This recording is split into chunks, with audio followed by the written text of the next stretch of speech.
tindakan kekerasan seksual di tanggal 4, lalu dibuat lagi tanggal 7. Pernah nggak kita berpikir bahwa yang bisa saja terjadi itu bukan Joshua yang mencoba untuk melakukan kekerasan seksual kepada Bu Putri, tapi Bu Putri yang ingin melakukan pelecehan seksual kepada ajudan dari suaminya. Kita merujuk ke pasal 1 angka 4 ya, Undang-Undang nomor 20, nomor 12 tahun 2022. Tidak ada definisi dalam korban itu wajib perempuan. Gak ada, buka.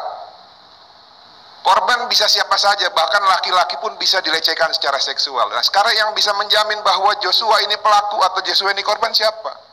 Kalau saya menduga, karena ada relasi kuasa di sini, ya, di mana seorang Putri Chandrawati adalah istri dari Kadif Propam.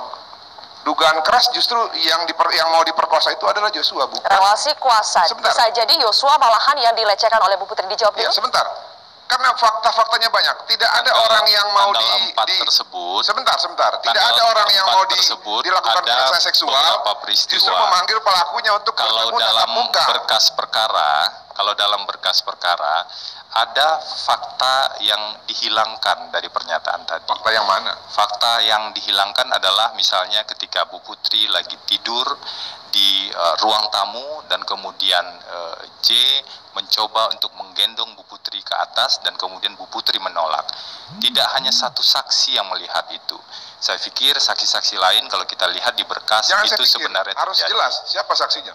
Dan nantinya poin ini tentu akan menjadi fakta yang diungkap dalam proses persidangan. Jadi kita sebenarnya semua sama-sama punya kepentingan. Ada satu hal penting yang saya pikir perlu kita sepakati. Ada korban yang sudah meninggal.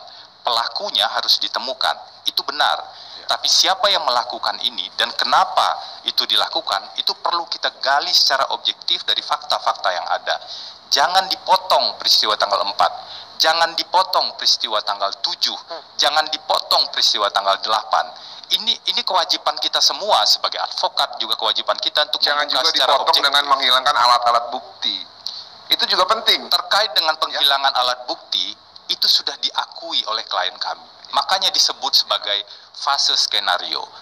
Jangan juga dipotong kemudian dengan menyita seluruh handphone sehingga call data record itu tidak bisa ditelusuri. Yang lain itu sudah secara terang mengatakan, makanya diproses dengan obstruction of justice.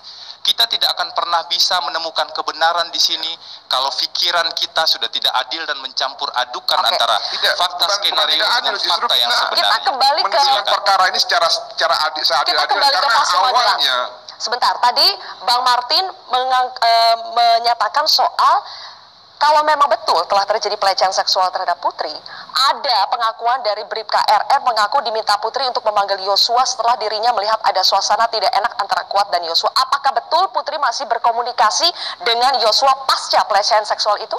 Sebentar, Mbak Sylvia. Itu tadi pernyataan Bang Martin kan? Fakta. Tidak ada saksi yang melihat bahwa terjadi kekerasan seksual secara langsung. Bahkan Susi pun hanya melihat Bu Putri tergeletak. Sekarang yang jadi pertanyaan saya, bisa jadi yang mau diperkosa itu Joshua.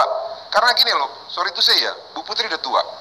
Calon istrinya Joshua ini cantiknya bukan main. Itu harus dibuktikan dalam pengadilan. Tapi mari kita fokus, apakah memang betul ada komunikasi Bu Putri memanggil Joshua setelah adanya pelecehan seksual itu? Dan bukan hanya di Magelang, ketika dari Saguling mau ke Duren 3, ini berdasarkan pengakuannya keterangan dari saksi. Biar kita tidak lompat-lompat, fokus dulu ke Magelang, biar dijawab dulu, Pak Martin. Itu masih satu mobil dari